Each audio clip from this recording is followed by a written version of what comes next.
I'm Michael Levine Clark. I'm the Dean of Libraries at the University of Denver. I'm presenting with John McDonald from EBSCO and Jason Price from the Scale Library Consortium.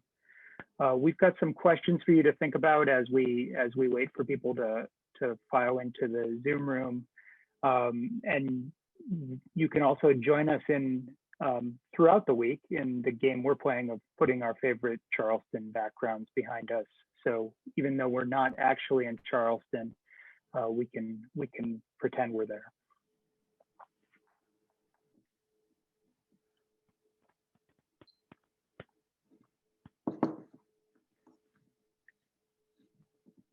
The participant number is still climbing up, but I think maybe we should begin because we're several minutes in.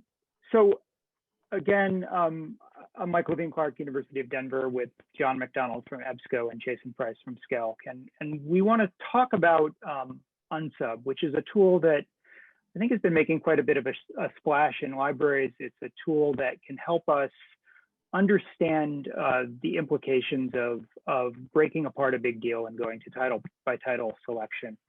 It's a powerful tool. It's a tool that I think everybody should be paying attention to, but it's a tool that you need to understand how to use.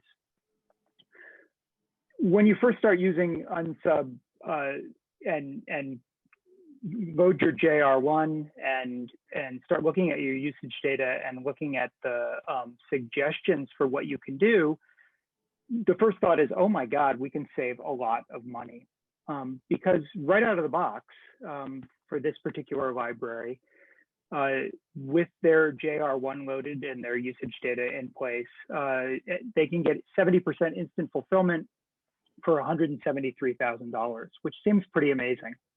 They can get 80% instant fulfillment for $462,000 by subscribing to 96 titles, and they can pay just 19.9% of the big deal cost. Oh my God, we can save a lot of money. But it's actually too good to be true. You can't actually save that much money because some of the assumptions need to be changed and challenged. One of these in particular is that the backfile is available as 100% perpetual access. And that's not true for Elsevier for most of us, if not any of us. So that's one example of things that need to be changed. And we're going to talk through some of the assumptions behind Unsub and some of the things that librarians can change in the parameters to adjust those assumptions. So what is Unsub? It's a data dashboard that predicts the impact of unbundling by comparing the cost and access profiles, which we've just seen a bit of, to the library design title by title scenarios. And it compares those to the package status quo. How does it work? It models demand based on citation, authorship, and local and global usage patterns, and compares that demand to availability based on open access, post-cancellation, and subscription rights. Most importantly, for the focus of our study, it allows libraries and librarians to configure these factors in ways that reflect their situation, values, and desired outcome. So some basics, it's priced affordably at about $1,000 per library per year, currently covers Elsevier, Wiley, and Springer Nature collections. It is the libraries input their most recent standard counter report. Support for counter 5 in Unsub is due out shortly. So that is going to be added soon as well. And in cases where a library doesn't have comprehensive post-cancellation access, they also need to upload their subscribed title or post-cancellation access list. The system then returns a ranked list of recommended titles based on their value according to those underlying parameters. All the title data is exportable, some via standard export, others require more of a cut and paste approach, but there's a lot of great data that's available that's gathered together for libraries through this product, and it's worth thinking more about how libraries can learn from and use that data. So our approach was one of exploration and comparison. We'll share results based on examination of 5 institutions, 2 R2s or doctoral institutions with high research activity, 2 R1s, doctoral institutions with a very high research activity, and 1 medical school. In the end, we decided to limit our examples to the Elsevier package for the sake of simplicity. And today, today's agenda, we'll walk you through, each of us will walk you through one of 3 sections that address Unsub's definitions and terminology, configurable parameters, and embedded assumptions.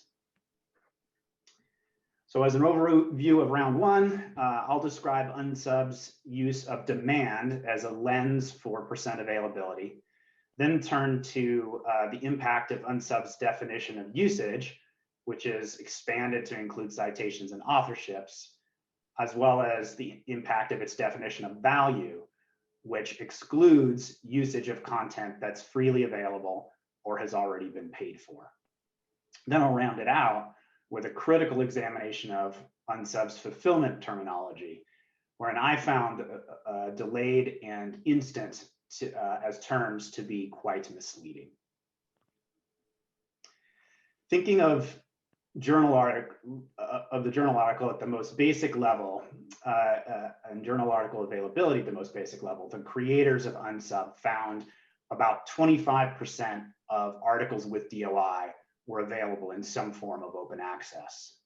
But then in the bottom half of this figure, when they took a sample based on those DOIs that users actually requested over time, or the same period of time, the percent of those that were open was nearly 50%. Thus, they point out that actually looking at open access availability based on demand is the more important measure when evaluating the level of access users actually experience. The mathemagic of Unsub requires taking this to the next level, looking at it over time. So these are using figures from papers published by Unsub's creators, POR and Preem. We can see that at the left, a figure that represents availability by year of publication, which will differ markedly for each journal, depending on the proportion of its articles that are available to users via open access or subscription / post-cancellation rights. The gray or paywalled portion would flip to subscribed or post-cancellation access for subscribed journals, and then might reappear year by year when a subscription is canceled. And this picture is altered journal by journal based on the parameters as you adjust them in Unsub.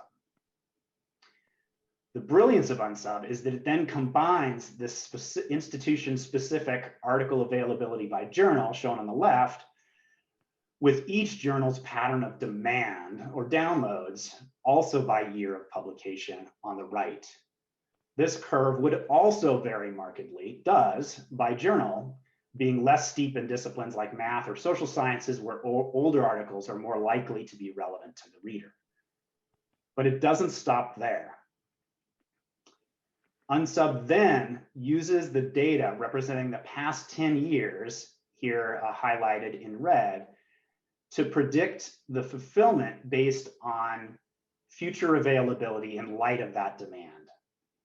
So they measure, and they do this down below by measuring the proportion of views on the y-axis by the year of view on the x-axis, which you can see is projected 5 years into the future. And yes, for each individual journal.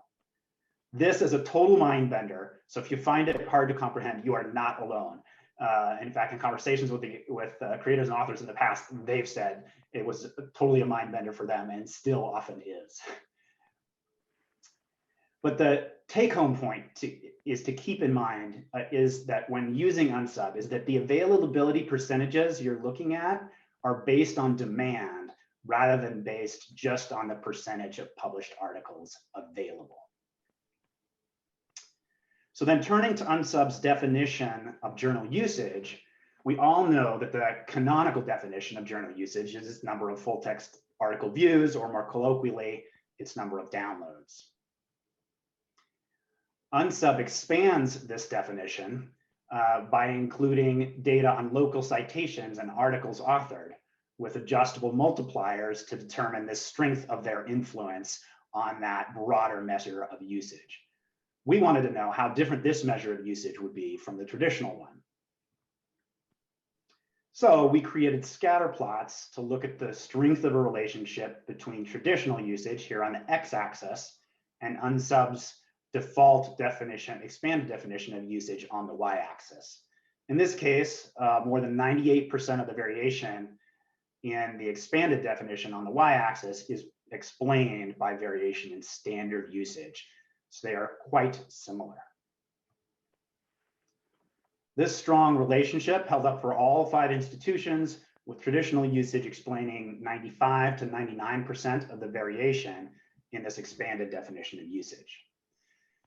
Since the expanded definition might have occasional important effects on the rank of subscribed titles, and thus which ones are recommended, we have used their expanded default definition throughout these analyses and suggest there's no harm or undue influence from libraries doing the same.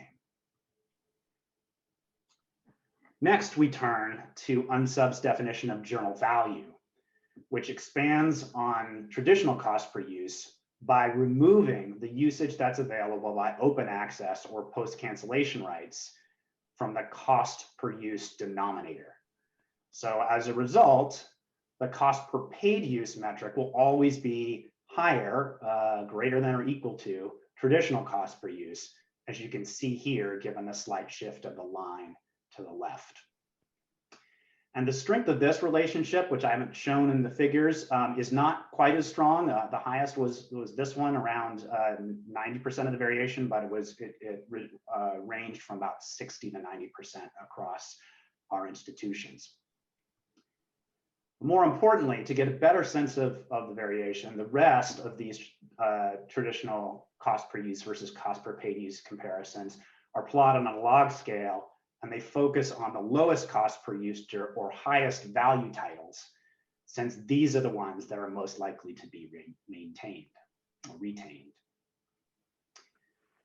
So the fundamental question that Unsub addresses is, which title should we keep? And as an important aside, it does not directly address how many titles a library should keep, although that is a much more difficult question. On the left, the orange dots represent a set of 76 titles that a library might keep solely based on ranking by traditional cost per use. Here, it's those journals with a traditional cost per use under $9.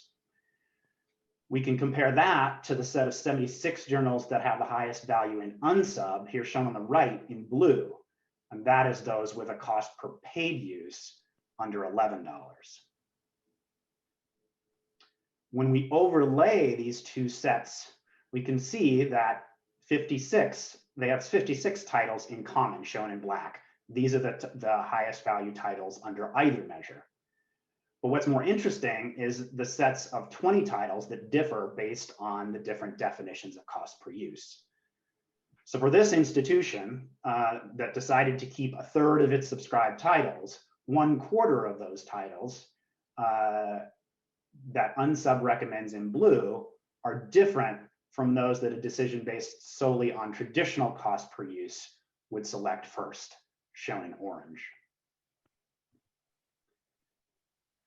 Looking at the impact of this across the other institutions seeking to maintain the same level of access, we can see that the degree was similar. Between 1/4 and 1/7 of the set of recommended titles are different when using the cost per paid use definition that Unsub bases its recommendations on. Moving on to terminology, we really had an issue with delayed fulfillment as a term. In this scenario, a library saves 2/3 of its annual big deal cost, shown in the stacked bar on the left, and then in the result to the right is that 1/3 of the article requests fall into the ILL or delayed fulfillment category, since they're not available by open access, backfile, or subscription rights. While this might sound harmless enough, Unsub defines delayed access as cases that require asking the author for a paper, asking a colleague, or finding another similar paper that is good enough for their purposes, etc. That sounds like lost access to me. Furthermore, since only 5% of the quote ILL/delayed access unquote results in ILL requests, 95% of the articles in that section are not delivered. That is, they're really turnaways. While the turnaway to ILL percentage is configurable in the model, libraries are likely to be hard-pressed to change this percentage in reality. So for the purposes of illustration, we relabeled this bar to better reflect reality, showing 2% of the access is ILLs or delayed, and 32% is turned away. In other words, these savings do come at a cost. Now let's turn to the other end of the fulfillment bar, to the open access portion of instant fulfillment. We argue that it's dubious to refer to all of open access as providing instant fulfillment, since that would require instant seamless access to content not hosted on the publisher site. That's because by default, the open access measured in unsub includes green OA and unpeer-reviewed preprints and rogue OA that is on ResearchGate and other non-OA repositories. If every user had the unpaywall plugin installed, then perhaps we might approach this level of access to some version of the article, but certainly that's far from our current reality. So to get a sense of the impact of alternative or external versions on instant fulfillment, we can estimate the proportion of the articles on the publisher site versus versions that are hosted elsewhere and might not be linked or acceptable copies. Since the fulfillment settings in Unsub don't allow us to distinguish between hybrid and green peer-reviewed OA, we have to guesstimate that 15 or more % of the 66 percentage points represented in instant fulfillment fall in this category. That's nearly a quarter of the instant fulfillment that may be likely to go unfulfilled. So putting these adjustments to delayed and instant fulfillment terminology together, we argue that a more conservative perspective would see this scenario as providing 50% fulfillment at 35% of the cost, rather than the 100% fulfillment suggested by the standard stacked bar graph and its terminology. And with that, I'll hand it over to Michael for round two. Thanks, Jason. So I'm going to talk about the configurable parameters. One of the things that is really great about Unsub is that you can actually adjust all of the parameters, or many of the parameters, allowing you to test assumptions and to take into account some of the things that Jason's talked about. So the parameters fall into 4 broad categories around cost, interlibrary loan, fulfillment sources, which covers both open access and perpetual access, backfile access, and then citation and authorship. And I'll talk through each of those. So first of all, costs. The costs are important to adjust. The standard default big deal cost for all of the packages in Unsub is 2.1 million, but libraries often pay less than that, or considerably less than that. In the case of this example, where a library pays a little over 700,000 for their big deal. Big deal growth is the default is set at 5%. It varies quite a bit, and the actual might be lower than that based on whatever you've negotiated with a publisher. A la carte subscription cost growth is based on or the assumption is based on the idea that if you switch to title by title, you would not be paying the big deal growth rate, but you'd be paying a higher annual cost. We've just left that as is. And the a la carte content fee with Elsevier is not 5.7%, which is the standard. It's actually 25%. So we've adjusted these, and then we've sort of looked through to see what the impact is. So going from 5.7% to 25% on the a la carte content fee, going from 5% big deal growth down to a lower actual rate for each of our 5 institutions, and then plugging in the actual big deal cost gives a truer sense of what the subscription cost would be if a library were to break up its big deal and go title by title. At the true cost, with 66% instant fulfillment across these institutions, there's roughly 18% increase in cost compared to the default settings. So let's go into that in a little bit more detail. This is one of these institutions. This is one of the R2 institutions. Their big deal cost is a little under 7 million.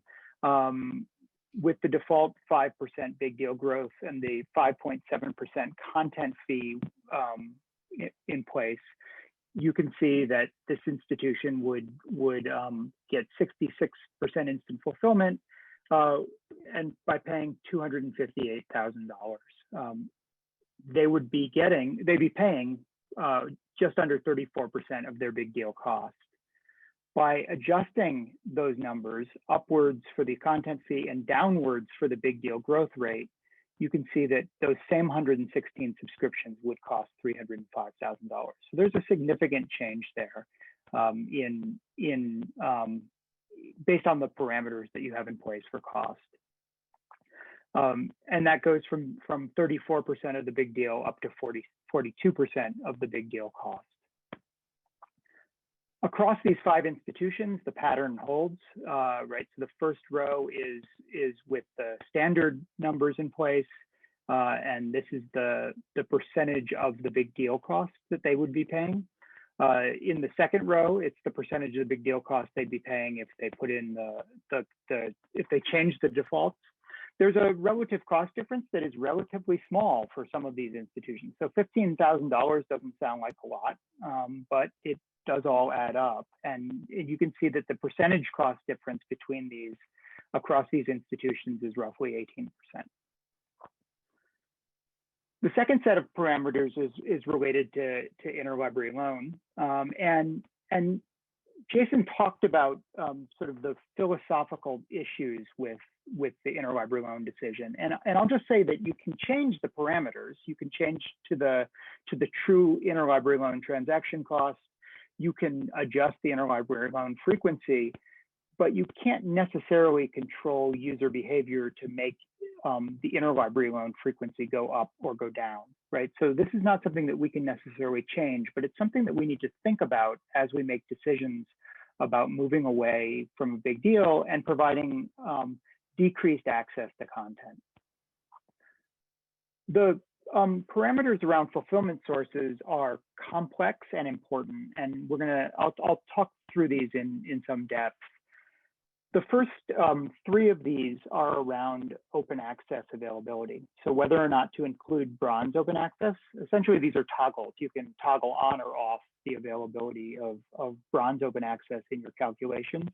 You can toggle on or off non-peer-reviewed versions of the article. So green open access that has not been peer-reviewed, whether you want to include that or not. And you can include the ResearchGate hosted content or not as well. And we've chosen to toggle all of those off just to see what's available. And we've also toggled off in this example the availability of perpetual access backfile content. With all of those toggled off, there's still 15 to 25% availability of open access content. And this breaks down into hybrid and green open access that would not meet that non-peer-reviewed definition. So there is some open access available even if you toggle these things off. And then we started to toggle them back on to see what the numbers are. You can see that if we include bronze, it adds from 3 to 6% more content. And ResearchGate stacked on top of that adds somewhere between 4 and 8%. And then the non-peer reviewed adds somewhere from 5 to 8%. And you can think about whether you want to include all or some or none of these in your calculations. We've chosen to exclude the non-peer reviewed in most of our calculations because we feel like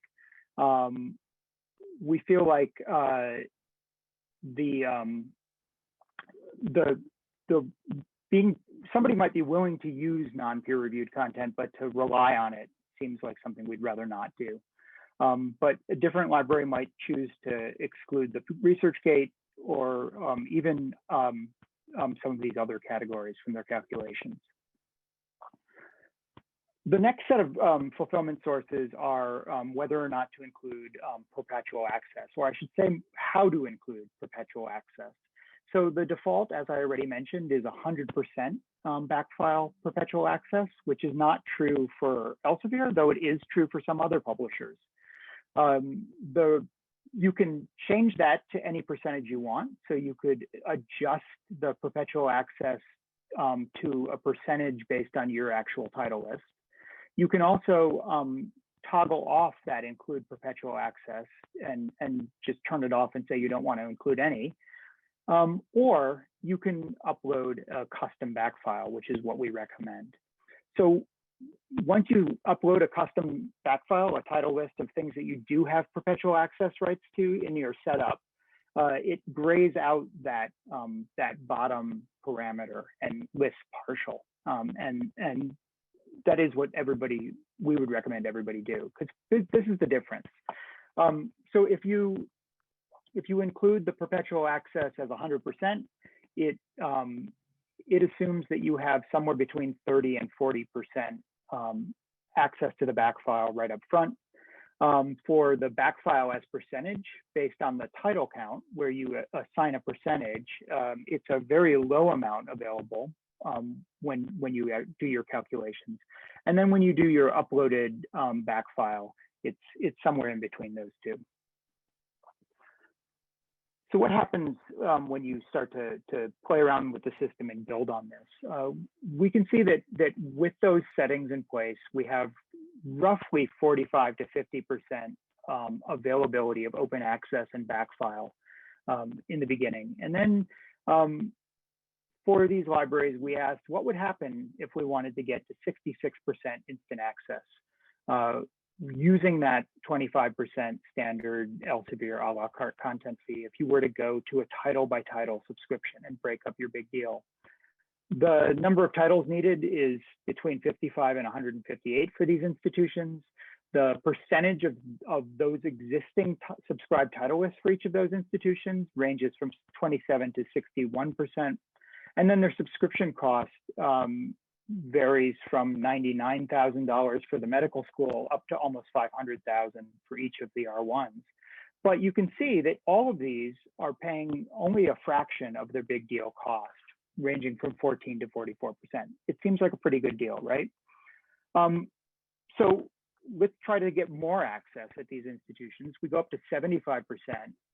And the numbers go up. And in fact, for the second R2, they actually would need to subscribe to more titles than they currently subscribe to, because the titles that they're subscribing to are probably just the wrong list of titles, and they're not high use titles. And they're more expensive titles than the actual titles that get used at that institution. But you can see at the bottom, the number that probably matters the most, what percentage of the big deal cost would you be paying to get to your desired instant access, in this case, 75%. And 92% and 71% for the R2s might be getting to the point where the value of canceling the big deal and moving to title by title doesn't really come into play when you consider how much access you're going to lose compared to the R1s in the medical, where it might be a better decision. The final set of parameters is around citation and authorship. Jason talked through the sort of enhanced concept of usage that Unsub uses that takes into account institutional citations and institutional authorship, which are weighted at 10 downloads per citation and 100 downloads per authorship.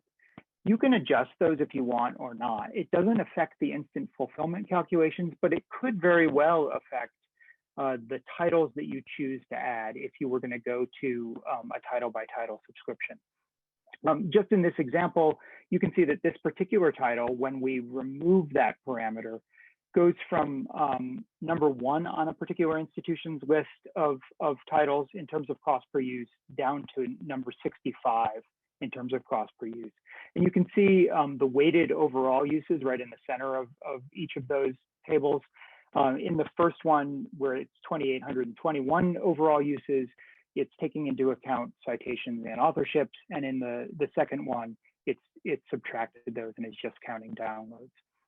These are all things that are worth playing with and understanding, and really having a clear understanding of what these mean in terms of how you calculate your value, so that you can make informed decisions when you're moving from a big deal to title by title subscription. And now I'm going to turn it over to John. Thanks, Michael. So my part of the presentation was to really dig into the usage assumptions around the backfile. So Unsub does consider the front file to be everything in the past 10 years. So current 2020 publications back to 2011. And then the backfile is everything from 2010 prior back to version 1. And our understanding is the backfile usage has been deemed not of significant enough volume to really affect calculations in Unsub as you're using the tool. So we just wanted to better understand that. So we dove into a couple of the assumptions. These are all published on Unsub's webpage in the help files or about Unsub. The first one being that that they actually determine the usage by age of publication from the unpaywall browser extension. And we wondered if that was representative of all users in all institutions. And so we were going to look at our 5 institutions and see how that affected it by analyzing JR5 reports rather than JR1, and then supplementing it with the unpaywall backfile usage assumptions. Then the second is that they state that it's true that interest in a journal may vary across universities. The relative interest of older versus newer papers within a given journal doesn't. So we want to look at that. Third, their analysis for the backfile works well even for low usage journals and for small schools. We'll look into that. And then they state that they can correlate year of publication usage with green OA. And we wondered if that varied by institution and by discipline. So just for fun, we're using the Snopes.com true, mostly true, mixture, and false. So first on that first one, does that unpaywall browser extension usage really reflect all users in all institutions? So what we did was we pulled in those JR5s, which is the usage in we used 2019 files for all 5 of our institutions.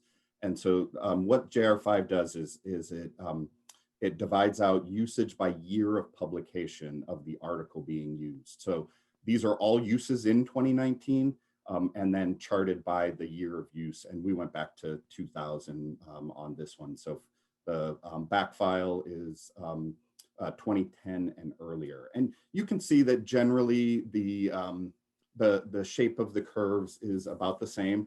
To normalize the data, we used a percentage of total use by year of use. And you can see in our gray line up here is our medical school, and then the yellow line is one of our R1s. And generally they follow the same pattern, very heavy current use tailing off into the long tail. The other 3 institutions, especially the 2 R2s, have much lower levels of current use, but then they tail off just the same as others.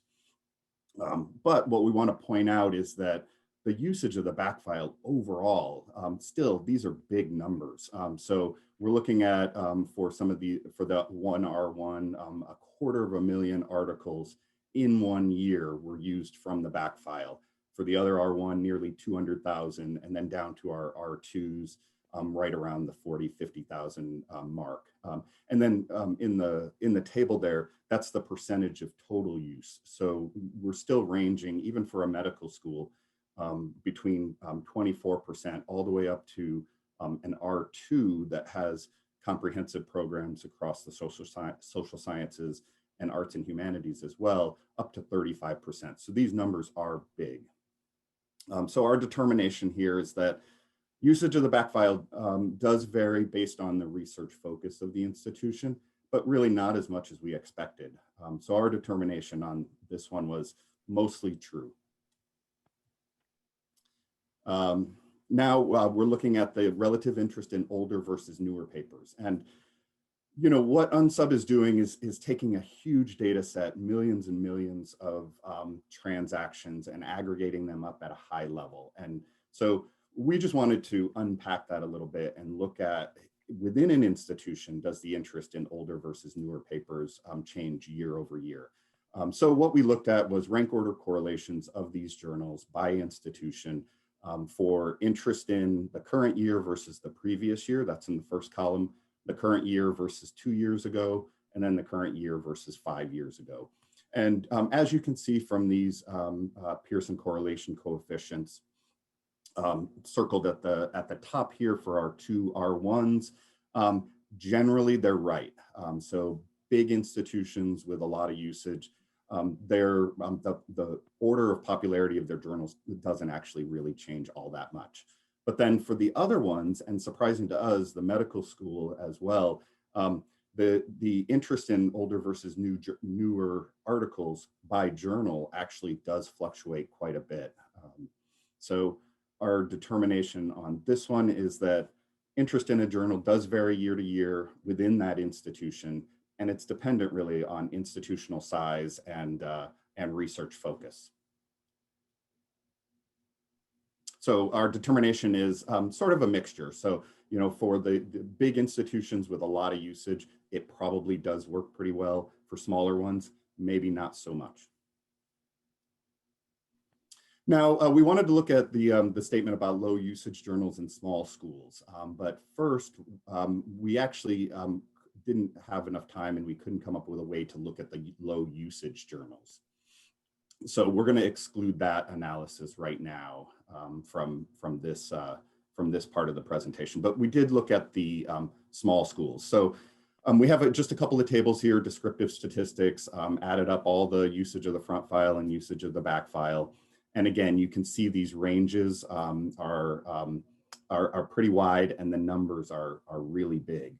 But interestingly enough, because these schools have a different kind of disciplinary focus, we looked at, in table 3, the backfile usage by broad subject and institution. And so all we really did here was assign usage to a journal, whether it fell into the Science Citation Index, Social Science Citation Index, or Arts and Humanities Index. And what you can see here is that the total numbers are pretty high overall, and that essentially arts and humanities usage, particularly for an Elsevier package, is very low. But you could see that if you're going to start analyzing other publishers who have more of a focus in that area, you're going to want to take that into account. But even the backfile usage, even of things that fall into the social sciences, is still relatively big, even at like a medical school, for example, where they use 13,000 articles in that 1 year, or 9% of their usage fell into this other discipline that you might not expect. And then when you get down to the R2s, you know, the usage of the backfile, at least between the sciences and social sciences, is roughly at 50% or so. So we determined for this one that interest in the backfile does vary by size of school and the research focus of that institution. So our determination was that this is primarily false. Now, we also wanted to look at this idea of correlating the year of publication usage with green OA. The same table from the previous slide with table 3, backfile usage by subject area, or broad discipline, I should say. And what we did was we took those numbers and we actually divided them out by journal and applied the percentage of open access availability to the backfile versus the front file. And so we did use some research by Eric Archambault at One Science around percentages of open access availability year to year, and then compiled that into our 3 different categories. And as you can see, you know, the front file, so the last 10 years, much more open access is being published in all of these areas, quite surprisingly in the social sciences, probably because that's driven by a lot of the economics repositories. But the backfile OA percentage is much less for the backfile. So you're not going to find as much backfile open access in the backfile. So applying that together to table 5, you see that we came up with a total number and a percentage of the total paywalled articles not provided that these institutions otherwise used. And they do range from 15% at the medical school all the way up to I can't see the screen anymore, all the way up to 22% at the R2. So our determination on this one is that we determined that backfile usage does vary by size of school and research focus, and you have to layer on some percentage of OA availability by year of publication and discipline. So again, this is a mixture. So you can correlate publication usage with green OA as well. That's possible, but you do need to apply it to your model. So in summary, we have a couple of take-home points. One, Unsub as a tool is absolutely fantastic, and this is something libraries need. This type of data wasn't available previously, and so you were really taking a shot in the dark about, you know, renegotiating your big deal, whether it was valuable, what the aspects of the big deal were that were providing value to your institution, but you just need to use it strategically. And then you might wonder about some of the terminology. Again, delayed, instant, free, you know, are you okay with that as an institution?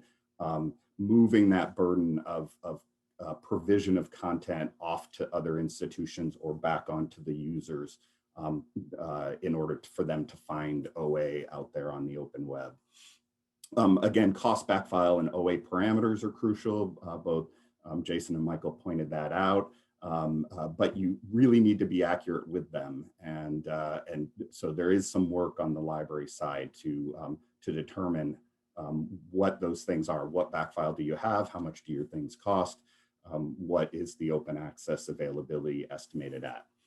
And again, as librarians, we all know ILL is problematic for as a substitute for licensed or open access. It's you know, only 5%, in some studies, only 5% of turnaways turn into ILL requests. So you have to be okay with that.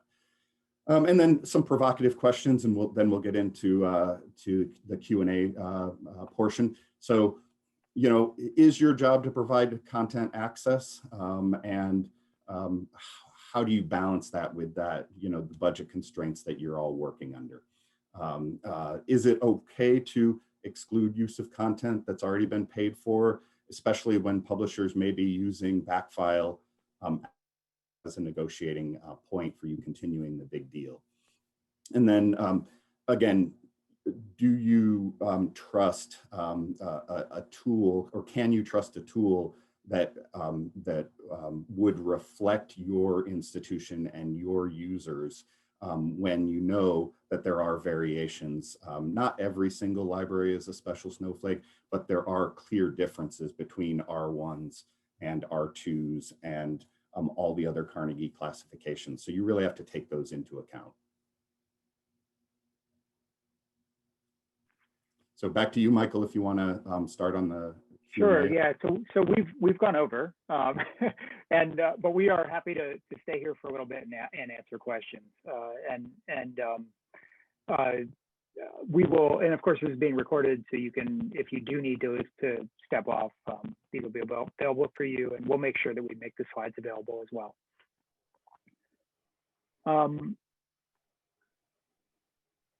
Jason, have you noticed any questions that you wanted to jump on?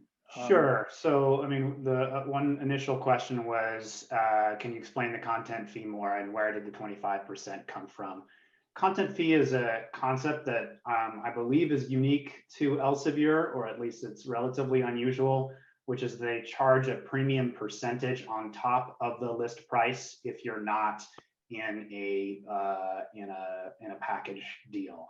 And so the 25% came from correspondence with Elsevier to confirm that what was their typical content fee outside of the package in the past is still the default content fee. Now, obviously, this can potentially be negotiated with Elsevier, but 25% is the number that they at least start from.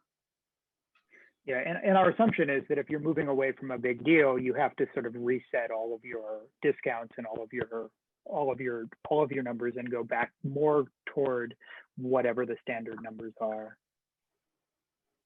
We've had several questions about how we're about posting the slides, and we will make sure that we do post the slides soon. Post cancellation access and managing that, and the difficulty of doing it, that's kind of a nuanced thing. It is less important in cases where terms with the publisher include access to the entire amount of the entire set of articles published in each year that you participate. So typically the database model, as we often refer to it, includes all of that. And Unsub does take it into account just going back to 2011. So for those other publishers where that post-cancellation access is comprehensive, this doesn't really affect them. But to our knowledge, for most Elsevier agreements, people only have post-cancellation access to their subscribed title list. And so they do need to track what that access is from 2011 going forward. And those title lists can come from reports that Elsevier provides. Some of that is delivered on an annual basis, but it is not necessarily an easy thing to do. But because of the dramatic impact it does clearly have on the proportion of instant access, we argue that it is very important and worth the effort.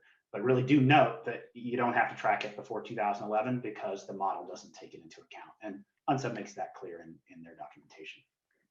Right, and when you upload that report, you can actually just create it by using title, ISSN, and then a start date and an end date for your backfile access. And the start date can just be the beginning of 2011.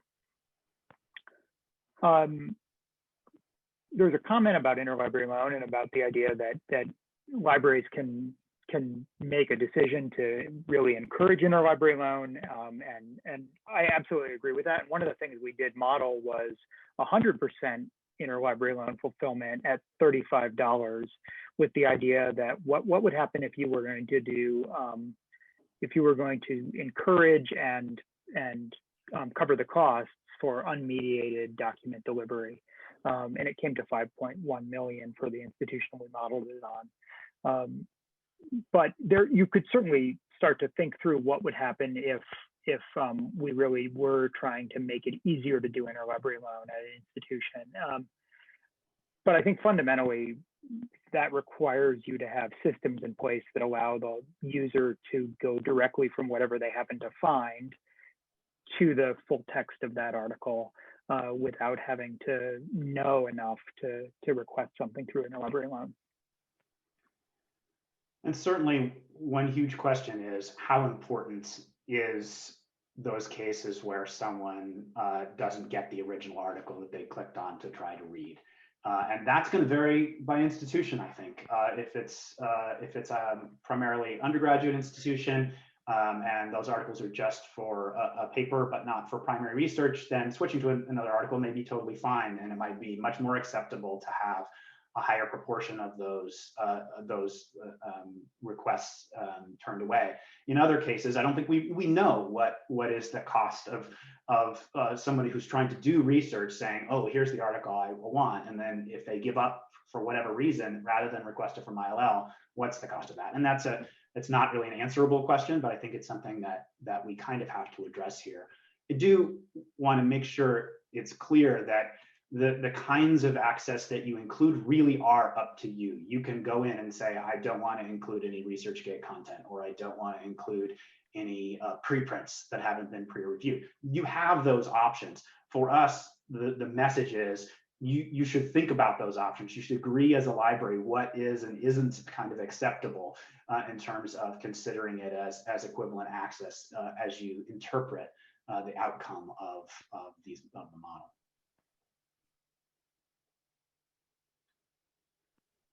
Probably just have another couple minutes. I don't know, John or Michael, other things you saw.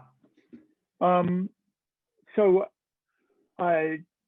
there's a question about transformative deals and how to think about those in terms of this kind of analysis. And it's a great question, and it's one that I'm sort of trying to wrap my head around. What I would say, I guess, is that so everything that you're doing with this is based on past usage patterns and on existing current open access availability. And the idea with a transformative deal, of course, is that you're going to ultimately increase the open access availability, right? So it's hard to think through how that would be calculated. It would be beautiful to have a system where you could plug in the transformative elements of a particular deal and help that with the calculation. But that's sort of, I'm not even sure how I would think about doing that. But it's a good question that I don't have a good answer to. Someone asked how Unsub determines open access and post-cancellation availability for a given title. The open access portion is based on users of on paywall. So there's a browser that they have created, browser extension they've created that there's 250 million users of, if that number is right. And it basically, they find out what people request, and then when they request it, that returns those results based on a database that they've built of the availability of those articles. So they're able to actually determine the relevant OA availability. And then the post-cancellation access piece, that's up to you to make sure it's accurate. And we really think that it's crucial that that be done, because it can change the model by half or close to that if you don't accurately represent it. So that you upload a file that has a list of titles, and that then you're representing, here's what my post-cancellation access is. So John and I have another presentation to give in five minutes. Okay. So we probably need to go. But the recording will be available. We are happy to follow up if you want to connect to us by email or reach out through the conference. And we will make sure that we get the slides out to be shared on the conference website. And I know we've gotten a couple of private chats and emails about sharing them, and we'll make sure we do that as well. Thanks, everybody. Thanks for your attention. Thank you.